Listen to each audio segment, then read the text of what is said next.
রংপুরে আবু সাইদের মৃত্যুর এই দৃশ্য আলোড়ন তোলে পুরো বিশ্বে। বৈষম্য বিরোধী ছাত্র আন্দোলনের শুরু থেকেই শিক্ষার্থীদের দমনের চিত্র ছিল স্পষ্ট। নির্বিচার গুলিবর্ষণের পাশাপাশি গুম গ্রেফতারের অভিযোগ ওঠে, যা নিয়ে সরব আন্তর্জাতিক মহল।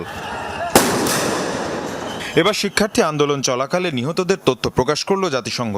সংস্থার মানবাধিকার কমিশনের প্রাথমিক প্রতিবেদনে বলা হয়, সে সময় প্রাণ হারিয়েছেন ৬৫০ জন, যে তালিকায় ৩২ জনই শিশু। প্রতিবেদনে আরও বলা হয়, ১৬ জুলাই থেকে ১১ আগস্ট পর্যন্ত এসব হত্যাকাণ্ড সংঘটিত হয়েছে। শুধু ৪ আগস্ট পর্যন্তই মারা গেছেন ৪০০ জন, আর ৫ ও ৬ আগস্টের সহিংসতায় ২৫০ মানুষের মৃত্যু হয়েছে।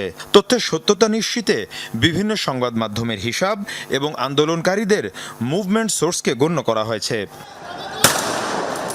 প্রতিবেদনে আরও বলা হয়, নিহতদের মধ্যে আছেন বিক্ষোভকারী, পথচারী, সাংবাদিক এবং নিরাপত্তা বাহিনীর সদস্যরা। প্রতিবেদনে বাংলাদেশের নিরাপত্তা বাহিনীর বিরুদ্ধে মানবাধিকার লঙ্ঘনের অভিযোগও তোলা হয়েছে।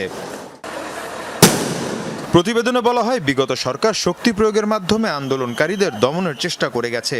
জাতিসংঘ বলছে, শান্তিপূর্ণ আন্দোলনে বল প্রয়োগে সরকার ব্যবহার করেছে রাবার বুলেট, সাউন্ড গ্রেনেড এবং প্রাণঘাতী গোলাবারুদ। এ অবস্থায় বাংলাদেশের শান্তিপূর্ণ পরিবেশ ফিরিয়ে আনতে বেশ কিছু পরামর্শ দিয়েছেন জাতিসংঘের মানবাধিকার বিষয়ক কমিশনের প্রধান ভোলকার তুর্ক। বাংলাদেশ অত্যন্ত একটি গুরুত্বপূর্ণ সময় পার করছে। এই পরিবর্তন বাংলাদেশের জন্য ঐতিহাসিক একটি সুযোগ নিয়ে এসেছে। আইনের শাসন এবং মানবাধিকার প্রতিষ্ঠার পাশাপাশি বিভাজন দূর করার সুযোগ এই পরিবর্তন। এক্ষেত্রে সহযোগিতার জন্য